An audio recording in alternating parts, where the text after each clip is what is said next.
Hello, good morning everyone. তোমরা সবাই কেমন আছো? আশা করি তোমরা সবাই ভালো আছো। আমি খুব ভালো আছি। তো আমি আজকে একটা ছোট মিনি ব্লগ তোমাদের সঙ্গে শেয়ার করলাম। তো আমি এটা গতকালকের ভিডিও ছিল।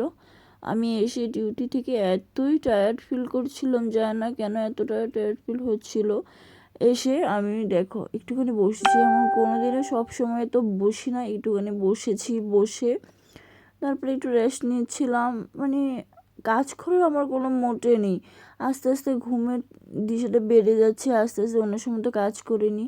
তার জন্য ড্রেসটা খুলতেও আমার মিনিমাম 10 থেকে 15 মিনিট লেগে গেছে, এতটাই শরীর খারাপ লাগছিল।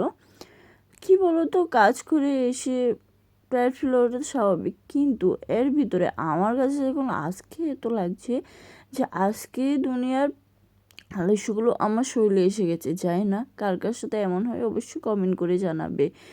তো কি বলো তো বন্ধুরা, আমি অতটাই কাজ করে এবার ফ্রেশ ট্রেশ হয়ে আবার ঘরের কাজগুলো করতে হবে। এতই ঘুম পাচ্ছিল, আমার তো ঘুমোতে ইচ্ছেই করছিল, কিন্তু কি বলতো সন্ধ্যাবেলা দিতে হবে তো। তো ওই জন্য আর না ঘুমিয়ে আমি কাজটা সেরে ফেলছি। তো ফ্রিজের থেকে আমি খাবারগুলো বের করে রাখছি, কি রান্না করব কি করব না করব এখনও পর্যন্ত জানি না, তাই সব কিছু বের করে রাখছি। ও বাবা, আমার তো মনে হচ্ছে আরও মানে শরীরে যত আলস্য আছে সবগুলো থেকে বাইরে থেকে এসে আমাকে ধরেছে, এটাই মনে হচ্ছে বন্ধুরা। তো এত কাপড় পরেছিল, আমি কাপড়গুলো উঠিয়ে বাইরে জমিয়ে রেখেছি। আজকে দেখো আমি কিন্তু স্নান করে পুজো দিয়ে রুম ক্লিন করে গেছি, কিন্তু আমার একটা কাজও হয়নি, কাপড় গোছানো কম্বল গোছানো কিচ্ছু হয়নি, সব কিছু পড়ে আছে। তো এখন আমি কাপড় কম্বলগুলো সবগুলো গোছাবো। এত কাপড় জমে গেছে 2-3 দিনে, আর টাইমে পেলাম না। যাই হোক, আমি একটুখানি ক্লিন করে নিলাম। তোমরা কার কার ঘর গোছাতে ভালো লাগে অবশ্যই কমেন্ট করে জানাবে। দেখো এত কাপড় জমেছিল, এগুলো এবার গুছিয়ে গুছিয়ে রাখছি।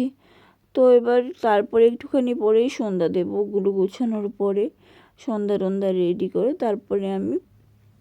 তো আজকে আমাদের ঘরে এসেছিল ছোট্ট পুচকিটা, যেটা আমার ঘরে সব সময় আসে, পুচকিটা এসেছিল। তো আমি জানতাম না তখন আসবে, কিন্তু আমি দেখবো ভেবেছিলাম ওকে, আর ডাকা হলো না। তো পরে ওরাই আমাকে ডাকলো।